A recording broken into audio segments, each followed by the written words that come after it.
Hi everyone, it's VTNVIVI and welcome back to the channel. Let's talk about the Precursors from the Jak and Daxter series. Are they as powerful as they seemed? Do they look as powerful and mythical as, let's say, portrayed in Jak 2 and 1? I mean, why am I even bringing up these questions, you might be wondering. Here's the thing, Jak 3, that's the point. Up until the end of Jak 3, Precursors were perceived as these legendary, powerful, god-looking, mysterious beings who created Jak's world. Now look, in terms of being powerful, I prefer using the terms technologically advanced, who even perhaps have the ability of foresight due to their advanced capabilities. I'm not saying these Precursors have the gazing eye, it's just their technology we're talking about. They did create Jak's world, yes, but what I'm leaning towards is the fact they are Ottsels. A bit of backstory here. For a good portion of the series, these beings were perceived as non-human, like not the conventional type of beings Jak and company would think of. These Ottsels, we find them behind their Precursor core. They've been keeping an eye on our hero of Haven City, well, hero in general, Jak. The Precursors, knowing that they've built this world, they've left behind tons of Precursor artifacts, orbs being one, 2 would be their resource material, Precursor metal, and also eco, for sure. Hey, Mr. Leader here, who doesn't have a name, uses magic with his staff. Some might say, hey, he's powerful, look at him using magic with a staff. Just because of that, he's powerful, okay. Sure, their leader utilizes some sort of magic, derived from eco perhaps? Eco would be the better term here. They are, after all, the creator of eco. They just managed to mess up at one point and cause Dark Eco to play with the minds of some Ottsels and turn them into Dark Makers, getting obsessed, basically misusing Dark Eco, turning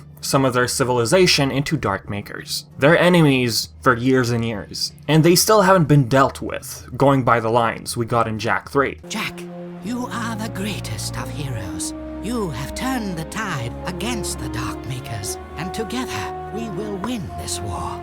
But dude, there are like way more challenges in the future.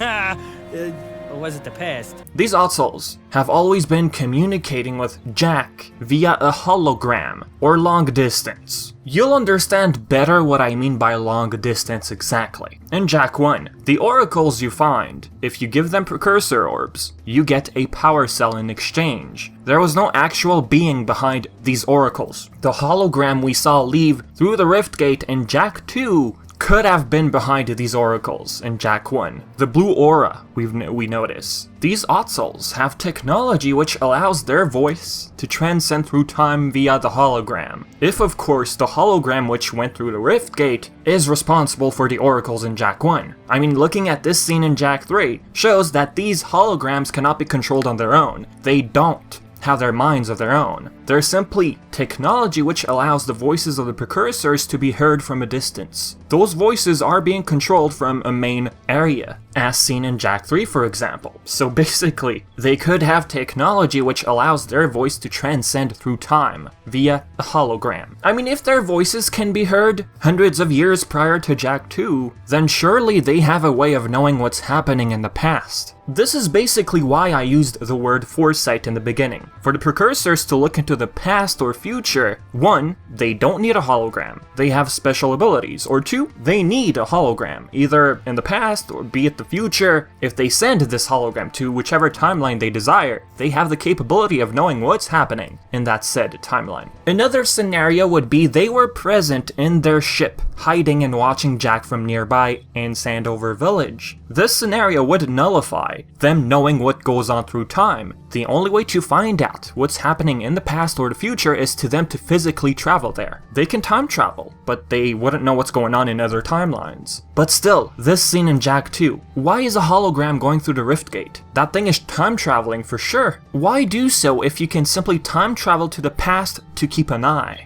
The Precursors probably thought of casualties which would happen, so they could have decided to remain in Jak 2's timeline, send a hologram in the past to keep an eye on Jak. So whatever the case is really, their filtered voice could be heard by Jak, thanks to, in short, their technology. Some might think, okay, the Precursors, the oracles in Jak 1 are probably pre-recorded. It doesn't sound crazy, but I'm not too sure about that one. The line we get from one of them in Jak 1. Who awakens the Oracle? Wait, one of you has the light within. From before time, I have watched and waited for the true hero to return. Present to me 120 Precursor orbs for each power cell I contain. If this were a pre-recording, how would this Oracle sense the light within Jak most presumably? Okay, some might say, well, if they see into the future and into the past, they knew that Jak would speak to this Oracle, so they pre-recorded those lines. Okay, but what if a random person were to approach the Oracle? Would the same message play? If it did play, wouldn't that cause some sort of casualty within the timeline? Woohoo, time travel, right? Another line from these oracles: beware of the dark light, for it has twisted the fate of one of you. Bring me 120 Precursor orbs for each power cell I contain. Whether this means Jak or Gaul and Maya, the Oracle still sensed something. So what was the point of that? What was the point of those lines and everything? What these Precursors were hoping for, basically, was to have everything happen as destined, and perhaps foreseen by the Precursors. Jak is a special character in short. Channels light eco, channels dark eco. The Oracle from Jak 1 didn't want to make it obvious. Like, hey, you're Jak from the future, you're the hero in the future, you don't really belong in this timeline, you're just here to grow up and become a soldier. See? They acted as if Jak was completely new to them. Whereas in reality, whoever's in control of these oracles in Jak 1, they knew that Jak would be an upcoming hero. They just didn't want to make it obvious to avoid casualties. With the basic summary out of the way, what was that whole reveal in Jak 3? With those almighty dialogues given by these Precursors. In Jak 1 and 2, we come to realize these Precursors are actually Ottsels. Their DNA running through Dark Eco, causing Daxter to turn into one of them. Or blessed, in other words, according to the leader. What was your initial reaction when realizing this? That these so-called Precursors, these godly figures, beings, were like Daxter. They're hiding within their ship. And always have been, for one reason only, according to the leader: the fear that they wouldn't be taken seriously due to their little fuzzy nature, or in other words, not be worshipped. If these fuzzy little creatures were strong and powerful, why would they hide? Like, I understand they wanted to get worshipped, but wouldn't if people knew what they looked like. But really, do you imagine these three fuzzy little creatures fight? I mean, sure, the leader says, hey, we're the most powerful beings in the universe. And then we have dummy Ottsel, not being sure of it, like, hey, really, are we? I understand they created the universe, kept an eye on Jak, bunch of technology, rift gates, robots, planetary defense system, and all that. They are powerful, but powerful in a way where they know about advanced technology. Something you probably all were wondering for years. Why in the heck did Naughty Dog decide to go with this story? To have these mythical godlike creatures be Ottsels in the end? Like, come on, Naughty Dog. We went from godlike looking mysterious creatures of light to fuzzballs. Like, what?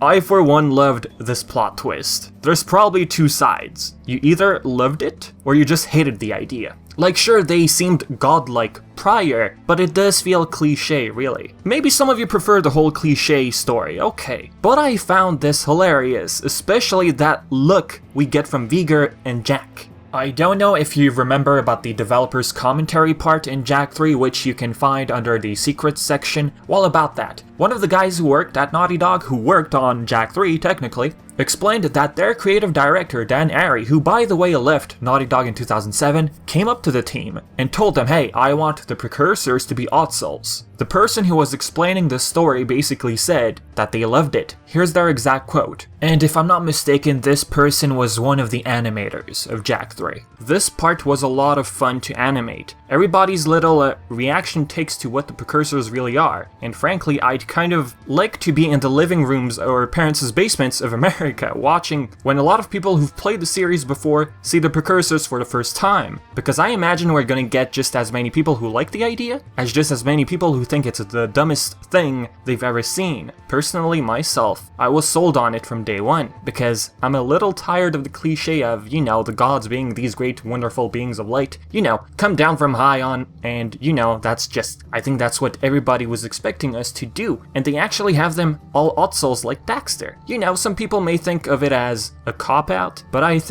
don't think anybody's gonna see this one coming. I may be wrong. correct me if I'm wrong, I'm gonna say that no one saw this coming. Because for 2 games, with oracles and all that, we thought they were mysterious beings of energy, godlike. Seeing this reveal in the end was super cool. Like, hey, you might not be a fan of it, but I found it funny. I have a feeling this part did trigger people, like they completely despise the idea. Like, why? Why make them Ottsels? But hey, in the end, everyone has their own thoughts and feelings, right? So guys, with that being said, I'm gonna leave it at that, okay? So as usual, do your stuff, share whatever you want in the comments. If you have questions, your own theories and stuff like that, leave everything in the comment section below. And as always, I've been Vivi, and thank you for watching. I bet you there's a lucky emblem here.